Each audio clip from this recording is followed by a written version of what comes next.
Seja muito bem-vindo ao Excelência em Foco, o podcast que apresenta histórias, ideias e experiências de pessoas que alcançaram resultados extraordinários e que inspiram para quem acredita que a excelência pode ser aprendida. Eu sou o professor Ed Carlos Ferreira. E eu sou a professora Débora Marreiro, mais conhecida como Amor.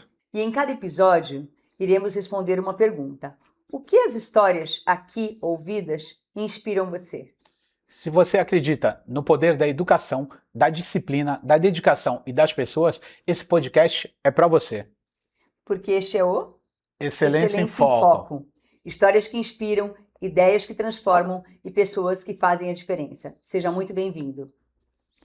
Para começar, vamos apresentar a nossa convidada. E hoje, o Excelência em Foco recebe uma educadora que transforma boas ideias em grandes oportunidades de aprendizagem. Nossa convidada é formada em Direito e Pedagogia e também pós-graduada em Atendimento Educacional Especializado. Apaixonada pela leitura, desenvolve projetos que despertam o protagonismo dos alunos e acredita que toda criança é capaz de aprender quando encontra um incentivo e propósito. Entre seus projetos de grande destaque está a empresa escolar Fofuchos, na qual os alunos reciclavam ursinhos de pelúcia, aprenderam sobre empreendedorismo e educação financeira e utilizaram o lucro para realizar, por decisão deles mesmos, a festa de encerramento do ano. Também criou um projeto de leitura que levou diversos alunos do segundo ano a lerem mais de 50 livros em um ano, mostrando que o gosto pela leitura pode transformar vidas. É com grande satisfação receber uma professora que inspira pela criatividade, inovação e compromisso com a educação. Professora Lídia Mota, seja muito bem-vinda ao Excelência em Foco. Muito obrigada, é uma honra estar aqui, é com muita alegria que eu recebo esse convite, que eu recebi esse convite do Ed, estar aqui com vocês hoje para falar um pouco de educação, que eu acho que é algo que é necessário falarmos de educação sempre, e é isso, estou feliz de estar aqui. Lídia, você é formada em Direito e Pedagogia. Em que momento você percebeu que a sua missão estava dentro da escola? Então, eu acho que pela minha história de vida, eu acho que foi quando eu fui mãe, e no direito você vê muitas coisas acontecendo, né? O que me fez ir para a pedagogia foi eu ter me tornado mãe, no fato de contribuir, não o fato de mudar, não queria mudanças, eu queria contribuição, de que forma eu conseguiria contribuir melhor com a sociedade, com a educação, para que o mundo ficasse, não digo melhor, mas que fosse mais acolhedor para o meu filho e para o filho dos outros também. Então, assim, a minha trajetória no direito me fez olhar a sociedade de determinada forma, e eu falei assim, mas o que eu posso fazer mais? Porque eu acho que no direito você está não está mais na base, né? Você está na questão do dia a dia, daquilo acontecendo na sociedade. E a educação ele vai para a base. Então eu acho que eu falei assim, vamos voltar. Eu quero ir para a base, ver como é que está acontecendo lá e o que eu posso contribuir na base mesmo, na formação dessa sociedade. Amor, ouvindo a Lídia, a gente lembra da vocação. Nós somos profissionais como qualquer outra profissão, mas falando de vocação, o que você fala sobre a vocação de ser educador, ser professor? Eu acho que talvez ela tenha escolhido direito e tenha se percebido ali com essa vocação muito mais para a educação, né? Você deve ter, pelo que você relatou agora, percebido que a base, a construção era a sua vocação, era onde você gostaria de agir. Mas eu também sei que nem sempre nós fazemos uma escolha de um caminho pela vocação. Esse chamado, eu acho que é meio que um chamado interno para uma profissão. E esse chamado ele chega de diferentes formas, né? Às vezes por uma decepção numa profissão, você tenta migrar para outra profissão. Às vezes por uma dor que você não imaginava que ia sofrer naquela profissão. E às vezes porque desde a infância você já percebe que aquele é o caminho que você quer seguir com um propósito. Talvez não com uma vocação, mas sim com um propósito. Eu quero perseguir esse propósito, como você traz aqui. O propósito de ajudar essa sociedade na base, que é onde as crianças vão se formando. Para que aquela máxima, né, de construa mais escolas para não construir mais cadeias. Eduque a criança para não ter que punir os adultos de amanhã. Eu acho que essas frases parecem chavões, mas que conversam com essa história que você traz aqui. O que eu posso fazer agora para que lá na frente eu não tenha que encontrá-los numa situação muito mais difícil e desafiadora, como advogada, como juíza, ou como um ser humano que às vezes tem a sua vida ameaçada por alguém que talvez não tenha tido uma educação bacana, não tenha passado por valores, esses valores não tenham sido bem cultivados. Vamos para um ambiente agora mais tranquilo. O ano passado, eu, enquanto coordenador, organizei uma feira de empreendedorismo. E a Débora sempre dá como exemplo uma turminha em específico.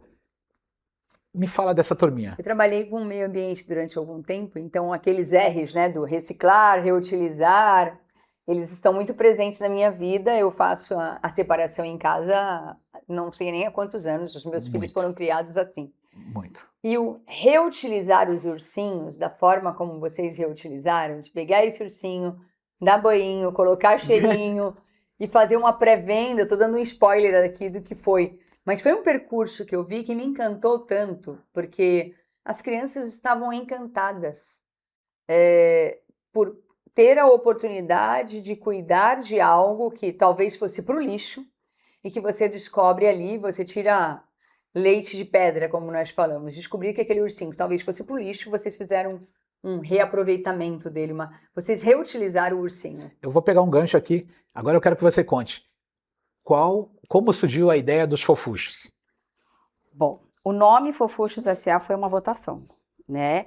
Então, assim, o Ed Carlos, quanto coordenador da escola, ele deu algumas sugestões de nomes, e aí esses nomes, né, de empresas foram sempre baseados em filmes e coisas voltadas para criança.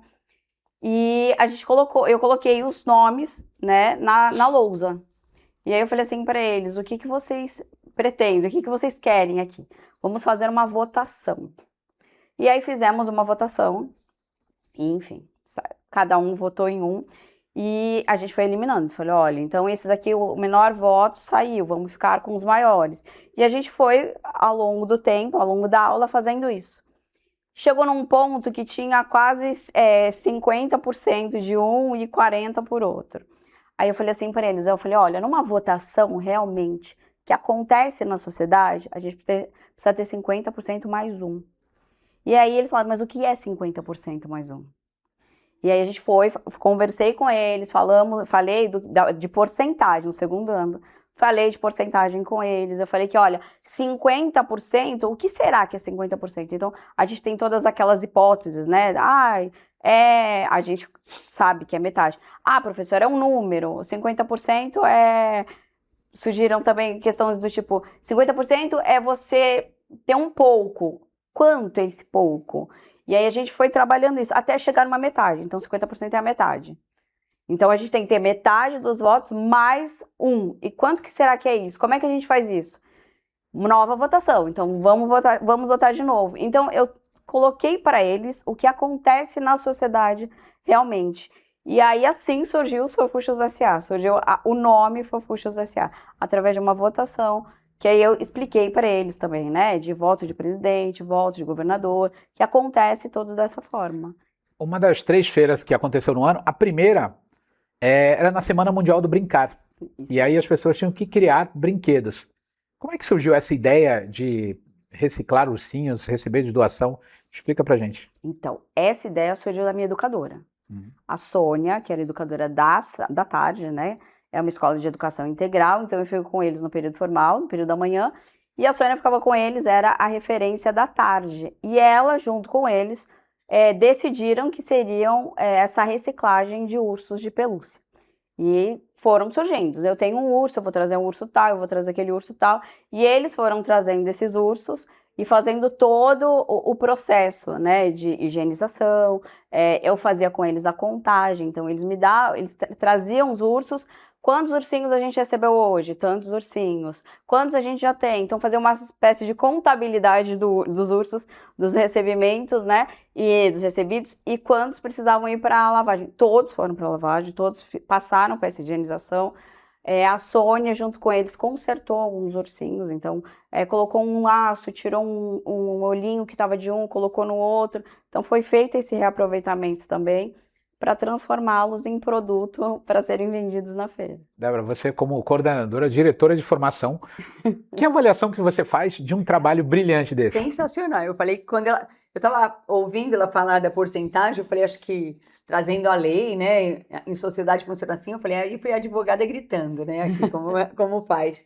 Mas trabalhar o reaproveitamento dos materiais, né, a reutilização nesse caso, quando vocês reutilizam um olhinho de um no outro, isso pensando em desenvolver uma consciência ambiental e responsável é sensacional. Inclusive, em uma sociedade marcada pelo consumo. Porque você começa a entender o que é uma economia que circula ali, né? Você circulou com essa economia dentro da própria escola. Então, tem muitos saberes. Agora, o que me encanta ainda mais é que isso foi feito com uma turma de 2º ano. Então, quantos saberes e como para eles foi significativo. Tem um ponto que a gente traz dentro da formação. O aluno vai aprender quando for dentro de um contexto, quando tiver significado para ele, quando ele se sentir envolvido e coparticipante desse processo como um projeto. E você conseguiu garantir tudo isso nesse seu pacote. Então, é louvável o que você conseguiu fazer, junto ainda envolvendo a perspectiva de educação integral com a educadora. É encantador ouvir você falando e onde você conseguiu chegar com eles. Não, eu acho que assim, interessante que eu sempre falo para eles, né? Não existe o jogar fora. Porque se a gente for olhar, jogar fora da onde? O planeta Terra é a nossa casa. Você está mudando as coisas de local apenas. Se a gente não reutiliza, se a gente não faz essa reciclagem realmente, o jogar fora fica simplesmente eu tirei de um ponto e coloquei num outro. Então, precisa se criar essa responsabilidade deste consumo e de reaproveitamento das coisas que você tem. E foi um grande sucesso a feira, né? Essas vendas todas dos ursinhos, porque é encantador um ursinho de pelúcia. Acho que são poucas as pessoas que não se encantam com um ursinho de pelúcia. E eles olhavam os ursinhos chegando, ai, chegou um ursinho novo. Nossa, eu quero aquele. Não, mas eu quero aquele. Então, eles começaram... Foi natural, eles... Eu soube que teve pré-venda, né? Pré-venda. Pré-venda. Então, assim, eles mesmos chegavam e falavam, não, eu quero esse. Esse aqui eu vou comprar. Então, eles já iam lá se organizando, de certa forma, de quais ursos eles queriam realmente adquirir. Dá uns parabéns aí para a Sônia Lima, educadora. Ela provavelmente vai assistir esse programa aqui. Ela vai ficar muito feliz pela citação. Parabéns, a paixão dela era absurda. E a gente fala muito hoje sobre educação financeira. Depois do que você venceu, você acredita que a educação financeira pode ser ensinada em sala de aula? Você que trabalhou com os alunos de 2º ano? Pode. Eu acho que é algo que, na verdade, é você olhar, porque você já faz isso. Você está ali ensinando técnicas de matemática para eles, resolução de problemas matemáticos, toda essa responsabilidade que você tem de consumo. Então, de certa forma, você já faz isso, só não está nomeando isso. Então, a educação financeira, claro, a gente pode ter um aprofundamento maior, podemos ter um aprofundamento maior. Mas o que eu vejo é que, assim, os professores, eles, de certa forma, trabalham isso. Só não estão nomeando, né? E não, de repente, não estão fazendo um aprofundamento devido. Eu acho que é esse que é o ponto, né? A intencionalidade. Quando eu sei que neste momento que eu estou trabalhando, eu estou com o foco na educação financeira, eu vou ter uma intenção do que eu vou fazer e eu vou ter um desdobramento para uma sistematização que vocês falou, que é um aprofundamento. Ajudar o aluno com estratégias específicas a consolidar esse saber. Se não ficaria na memória de curto prazo, como se a gente estivesse recebendo um e-mail e deixando no spam, e eu não estou armazenando, existem estratégias de repetição e de revisão para que ele armazene, para que isso vá para a memória de longo prazo, para que isso se consolide. Lembrando daquela tríade, né, onde ele se aproxima, depois eu faço algumas estratégias, ele aprofunda e depois ele consolida. É isso, foi isso que você fez, com essa intencionalidade de aprofundamento. Você ajudou a consolidar um saber. E preparar eles para a sociedade, né? Isso que e aí eu estou aqui advogada falando novamente, fala na Constituição Federal e em todas as leis relacionadas à educação que a gente tem que desenvolver o aluno para a sociedade. Sim. É dever do Estado e da família fazer esse desenvolvimento acontecer. A sociedade, ela é participativa, ela precisa dar fundamentos, ela precisa colaborar com isso, mas o dever é nosso quanto professor, e aí assim, no nosso caso, da rede pública, nós estamos ali na figura do Estado, representando o Estado. Então, a escola, a Secretaria de Educação, fazendo todo o seu trabalho, nós estamos garantindo a legislação, né? Então, é isso, prepará-los realmente para a sociedade. Um outro projeto dentro da escola que chamou muita atenção foi o projeto de leitura que você desenvolveu com os alunos. O projeto de empreendedorismo foi o seu coordenador, mas o de leitura foi desenvolvido por você. Como é que surgiu essa ideia do projeto de leitura com os alunos?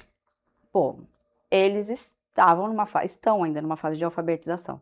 E para mim a leitura é primordial. Você precisa ter, a gente fala sempre de repertório, de decodificar as palavras, todas essas questões, né? Eu acho que a leitura é um autoconhecimento, já parte daí.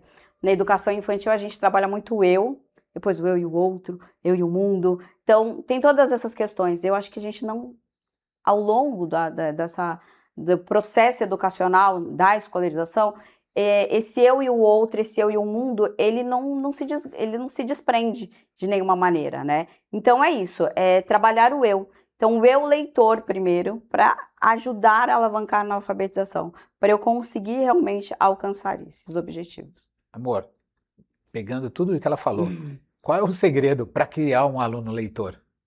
Na verdade, o gosto pela leitura vai se desenvolver pelo exemplo, pelo encantamento. O exemplo e o encantamento, que são, em alguns momentos se encontram, em outros momentos são coisas distintas, né? Pontos distintos.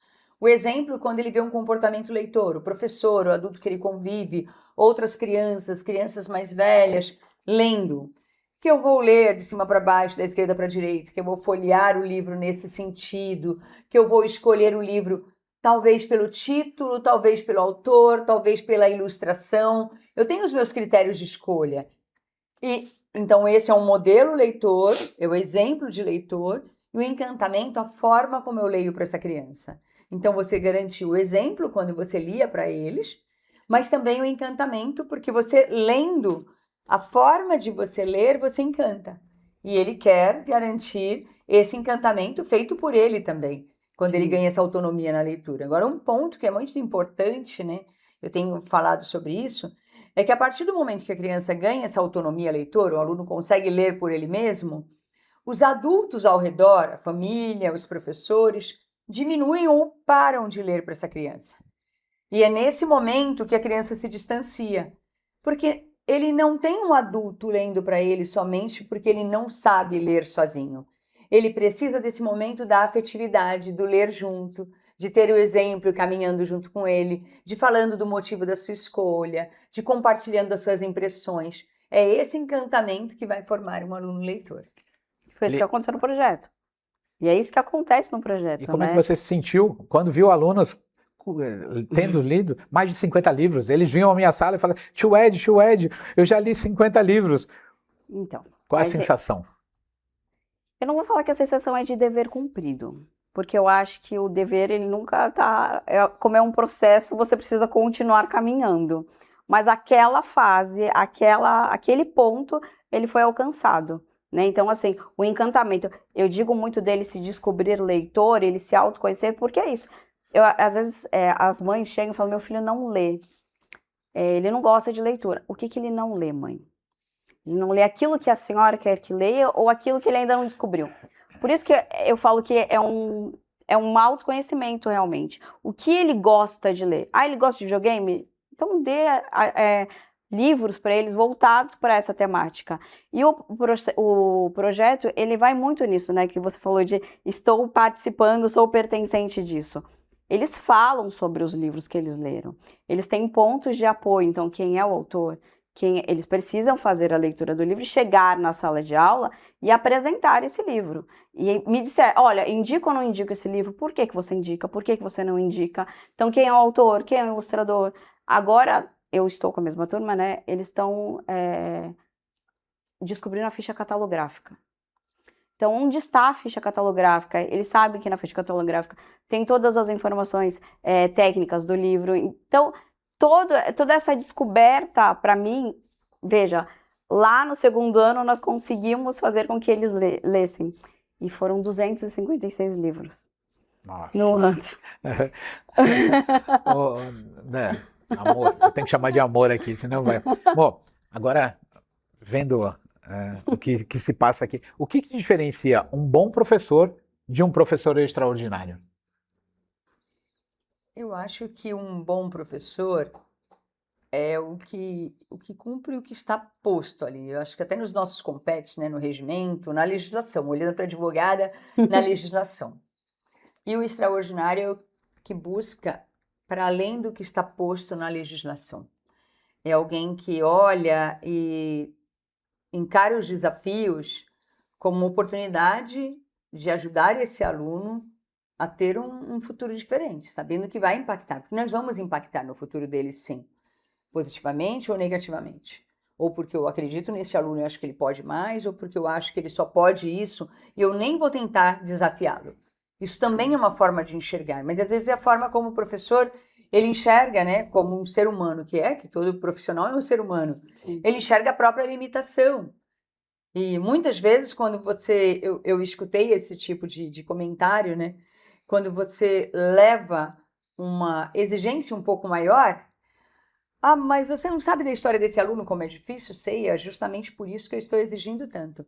Porque eu exijo, mas eu dou a mão. Eu Sim. quero que ele pesque, mas eu estou entregando a vara para ele pescar. Porque eu quero que ele avance, eu quero que ele tenha escolhas lá na frente. Eu não quero que a vida escolha por ele.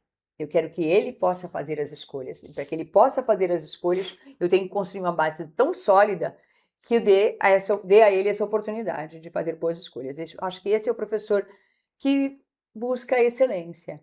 Eu busco o desenvolvimento máximo dos meus alunos, mas o meu também. Onde eu busco me superar? Eu lembro quando eu iniciei na carreira, agora eu vou falar mesmo, né, assim, que era estêncil. Eu gostava daquele cheirinho do álcool do estêncil, ficar rodando naquele mimeógrafo. E chegava ao final do ano, algumas colegas professoras falavam assim, mas você está jogando tudo fora. Eu pegava tudo e jogava no lixo. Terminou o ano, eu jogava tudo. Mas você pode aproveitar o ano que vem. Não sei quem são os meus alunos do ano que vem. Mas você teve um segundo ano, né, na série naquela época, uma segunda série esse ano e você já sabe que vai ter uma segunda série ano que vem, mas os alunos são outros. Mas o currículo é o mesmo, mas os alunos são outros. Se eu estou usando a mesma atividade, o mesmo projeto, o projeto do ursinho pode não funcionar para a turma do ano seguinte. Então eu tenho que fazer a leitura da minha turma, a necessidade da minha turma e buscar essa excelência, onde eu me supero. E eu, particularmente, eu tenho essa necessidade. Eu não consigo fazer o mesmo projeto igualzinho de um ano para o outro. Eu acho que é isso, a excelência. Olha, já falando de excelência, né? Hoje a maioria dos professores fala que os alunos estão desmotivados. Na sua opinião, o problema está só nos alunos ou nós, professores, precisamos reinventar uma maneira de ensinar? Eu acho que a gente precisa fazer o que a Débora falou, a leitura dos alunos. O que eles precisam, né? O que eles querem, o que eles estão buscando naquele momento. Hoje, né, tá em voga essas dancinhas do TikTok, todas as... E o Ed, ele conviveu comigo durante um ano e ele sabe que eu sou bem exigente em muitas coisas, né, dos alunos. Mas eu também faço dancinhas com eles. Então eu preciso entrar, como dizem por aí, né, na vibe deles. E eu entro nessa vibe, olho para eles de igual para igual, no sentido de o que você realmente está precisando e o que eu posso realmente contribuir. Eu acho que é isso. Eu acho que a gente precisa olhar para o aluno e falar como eu posso contribuir e buscar essa contribuição da melhor forma. Buscar oferecer essa contribuição para eles, né, esses instrumentos necessários para que eles realmente desenvolvam e fiquem motivados. Eu agradeço muito a minha turma, porque eu não sei, eu acho que eu fui muito sortuda. Porque eu tenho uma turma que eu falo para eles assim, vamos fazer tal coisa. E eles olham para mim, tia, mas como é que vai ser? Aí eu começo, eu acho que é vender, vou falar uma coisa que de repente é a primeira vez que eu uso. Eu acho que é vender a ideia. É você chegar para eles e falar assim, olha, a gente vai fazer isso porque a gente vai chegar no ponto tal, eu quero que faça isso. É fazê-los participar. Então, assim, eu quero chegar com vocês nesse objetivo. Para isso, eu quero que vocês me deem a participação. Como é que a gente consegue fazer isso? Então, você é uma professora muito criativa. De onde vem tantas ideias? Dos livros. Eu acho que é isso. Eu acho que eu leio, eu gosto de ler muito. Eu acho que aquilo que a Débora falou de passar para eles esse encantamento quanto à leitura. Eu tenho um aluno, né, o Pedro, um beijo, Pedro. Não é o meu filho, apesar do meu filho também ser Pedro, um beijo pro meu filho também. Mas o Pedro, uma vez ele leu um livro e ele, logo no começo do 2º ano, que a gente iniciou o projeto, e ele falou assim, Lê, tia, é como se eu estivesse viajando para um lugar muito legal. Então é isso. Então é o encantamento que ele tem com a leitura. E ele se descobriu. E eu falava, o que que você gosta de ler, Pedro? E para todos os outros. Então, eu vi um aluno, né? Eu até comentei com a Ed no dia que queria ler arte gótica. Eu fiquei com medo, eu falei, e agora? O que que eu faço?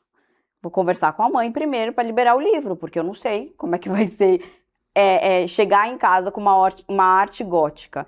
Mas ele gostaria de ter. E aí ele, assim, ele pegou o livro, olhou o livro, leu o resumo do livro, porque ele sabe onde está o resumo do livro. Ele falou assim, eu não sei se eu vou gostar. E tá tudo bem, então escolhe outro. Foi a curiosidade. Joia. Exatamente, é a curiosidade. Ô, Dé, amor. O que você diria para um professor que diz que não consegue, que não sabe inovar?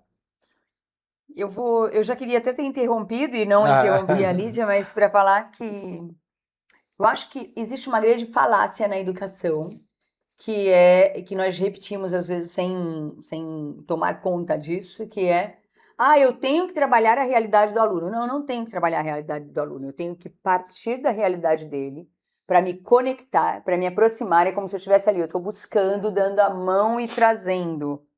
E aí eu tenho a minha meta, onde eu quero chegar. Trabalhar a realidade do aluno é uma falácia.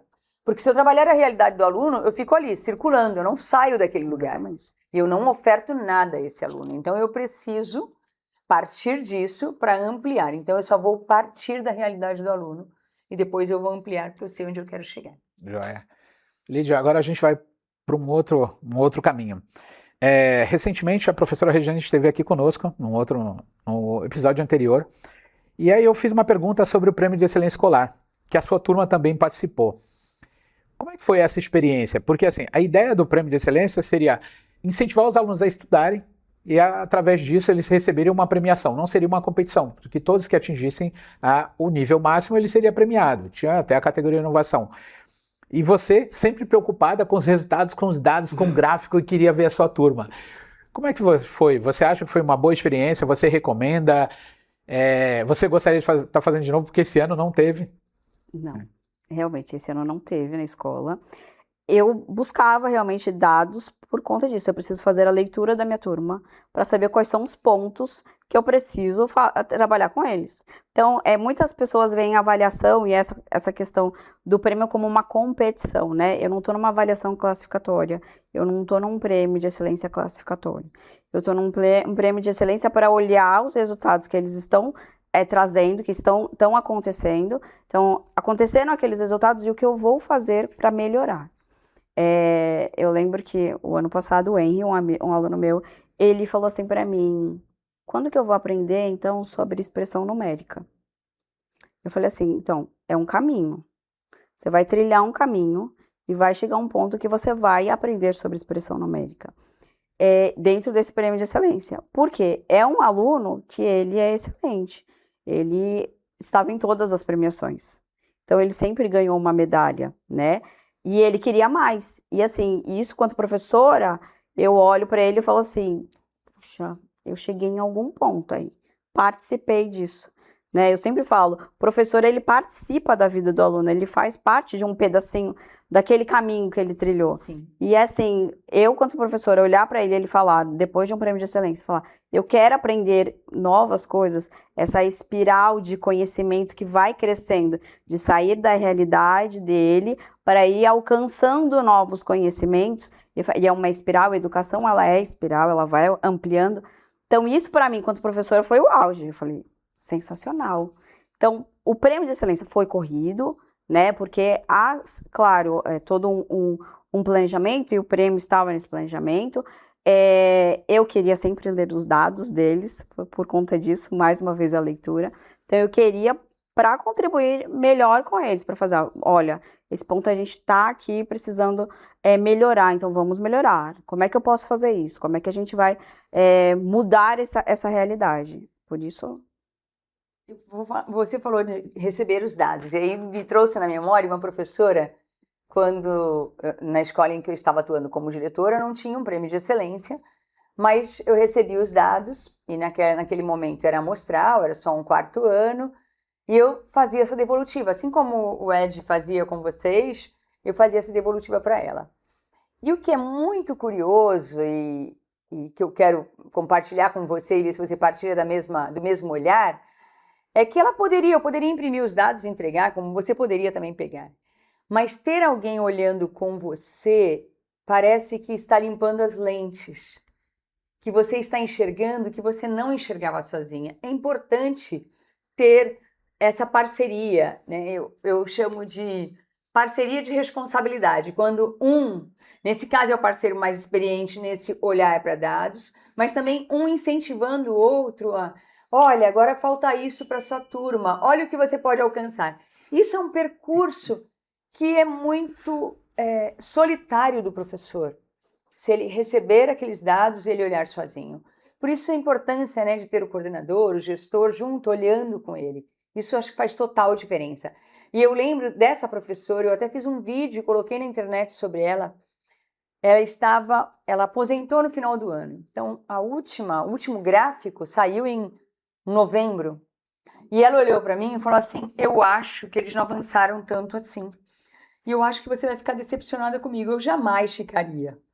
Mas achei aquilo de uma lindeza, a preocupação dela, inclusive comigo, do olhar que eu ia ter. Eu falei assim, eu jamais vou ficar decepcionada. Seja lá qual for o resultado, porque eu vi, eu acompanhei o seu trabalho. Eu sei o quanto você se empenhou para ter aí no seu eixo pedagógico, você focando na excelência que você queria com esses alunos. E incrível, não teve prêmio, mas esse monitoramento de eu olhar com ela, o primeiro resultado, o segundo e o terceiro, do primeiro para o segundo teve avanço a turma, do segundo para o terceiro teve avanço a turma. Como você olhar junto e identificar o que está frágil ali, que precisa ser consolidado com a turma, faz a diferença. Então, esse trabalho do professor ele não pode ser um trabalho solitário, ele tem que ter um parceiro de responsabilidade, ele tem que ter um parceiro mais experiente, que é o gestor, que é o coordenador, caminhando junto com ele, para que busque mesmo essa excelência, e não por conta de uma medalha ou de um certificado, por conta de um direito de aprendizagem, já que eu estou falando com uma advogada, sim, de um direito de aprender desse aluno. Eu acho isso lindo de ver. Não, e assim, nós não estamos sozinhos.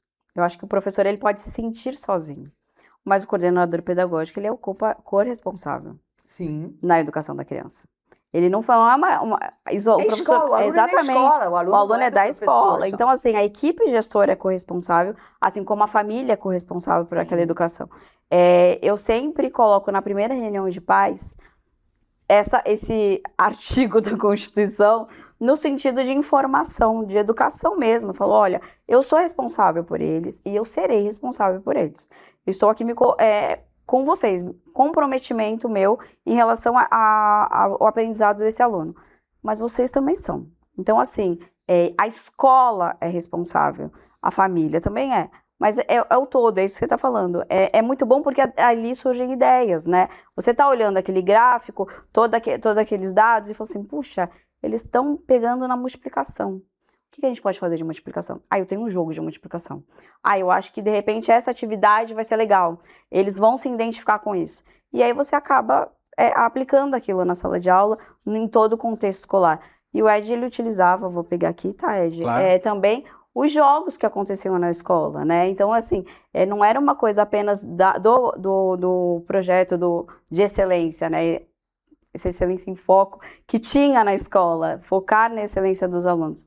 Nós não tínhamos apenas isso. Então, assim, utilizava-se também a gente fala contraturno, eu falo da ampliação de jornada. Então, assim, na ampliação da jornada, do integral. Então, colocar os educadores também para participar disso, porque eles também são responsáveis. Sim. Por que eu tinha muita troca, né, e ainda tenho troca com os educadores da tarde? Porque é um todo, não há uma ruptura, é uma continuidade. Eles estão ali ampliando a jornada, porque a educação integral, ela pode acontecer só num período, né? Quando a gente tem um outro período, eles precisam conversar.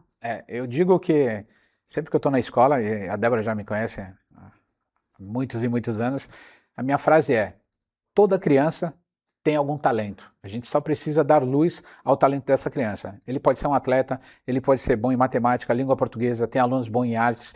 Nós só precisamos dar luz a isso, reconhecê-los. Porque a partir do momento que você reconhece e dá luz a isso, esse aluno vai brilhar. O maior exemplo é o número de intercorrências na escola, quanto diminuiu, o número de reclamações de pais que diminuiu. Só que nós tínhamos Olimpíadas esportivas, Olimpíadas de língua portuguesa e matemática, nós tínhamos teatro, na feira de empreendedorismo, o projeto de leitura, vários projetos que eram focados para dar luz ao aluno. A gente descobriu onde estava o talento, a gente descobriu em todos, foi maravilhoso. Para a gente finalizar aqui, eu tenho um tópico que fala que é cápsula da excelência. Vamos lá. E aí, a cápsula da excelência faz uma pergunta. Imagine que daqui a 30 anos, uma jovem educadora, uma jovem professora está assistindo esse episódio aqui. Que mensagem de excelência você gostaria de deixar para ela? E qual o legado, como você gostaria de ser lembrada quando você já não estiver mais aqui? Bom, eu acho que para não esquecer que educação é um processo. Então, assim, o resultado não alcançado hoje, ele pode vir amanhã e ele virá amanhã, né? Então, assim, tudo que eu faço hoje pode ser que me dê um resultado, ele me mostre aquele resultado, como pode ser que não.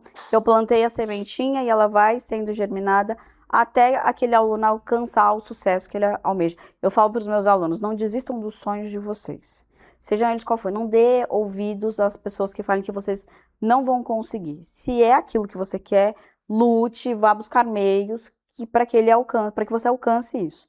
Então, eu falaria para isso, não desista, a educação é um processo, pode parecer muito difícil hoje, mas você vai em algum ponto, em algum momento da sua carreira, da sua vida, olhar alunos que vão olhar para você e falar assim, olha, aquela professora, ela pegou em um ponto X que me alavancou para alguma coisa. E se não acontecer, você participou. Eu acho que é isso, a participação, né? Você contribuiu de alguma forma, pode não ser lembrada daquilo, mas você contribuiu, né? E eu acho que é isso, não desista, olhe como processo. Seus filhos e netos sentirão orgulho. Amor, você pode finalizar, né, as suas considerações finais e o mimo, o que você pode falar para a Lídia? Eu quero trazer um ponto, e tem muita semelhança, né, entre o episódio anterior também, essa finalização, vocês falando de germinar, de semente, e eu não vou ser indelicada de levantar e lá beliscar o braço da Lídia, mas eu ia falar, gente, ela é professora de carne e osso, como eu, né, como nós somos, como o Ed também, e é possível, se é possível para 1, 2, 3, 4 que nós conversamos, é possível para todo mundo. Talvez falte uma orientação, talvez falte aquele abraço no momento em que a escola ou a classe está pegando fogo e o professor precisa, sim, de alguém que tenha essa sensibilidade de percebê-lo e abraçá-lo naquele momento e falar, você não está sozinho. Eu acho que eu deixo como consideração final isso, se é possível para 1, para 2, para 3, para 10, é possível para todo mundo. De formas diferentes, cada um com o seu jeitinho, com a sua estratégia, mas é possível ter um avanço. Nós já ouvimos aqui por diferentes relatos. Então, se é possível, nós estamos aqui para isso também. É por esse propósito que nós começamos a busca da excelência, de trazer aqui nesse programa cases de excelência, justamente para falar, gente, existe esperança, tem uma luz aqui no final do túnel. E é isso que relatos como o seu inspirem muitas práticas por aí. Parabéns, muito obrigada. Aqui está o nosso mimo. Agradecer a Copenhague. A Copenhague está começando uma parceria conosco, já incentivando. A Débora já conversou com o pessoal da Copenhague, do Patiporanga, então tem que agradecer. Em breve teremos novidades aí. Lídia, é o nosso ecossistema Excelência em Foco. Eu já havia conversado com você outras vezes. Que bom que podemos estar juntos aqui. A Débora ouvir você e que você possa fazer parte do nosso time em breve aí, tá bom? Parabéns e continue acompanhando nosso programa, próximo programa Excelência em Foco, então agradeço a presença de todos. Então, Lídia, muito obrigado e fiquem com Deus.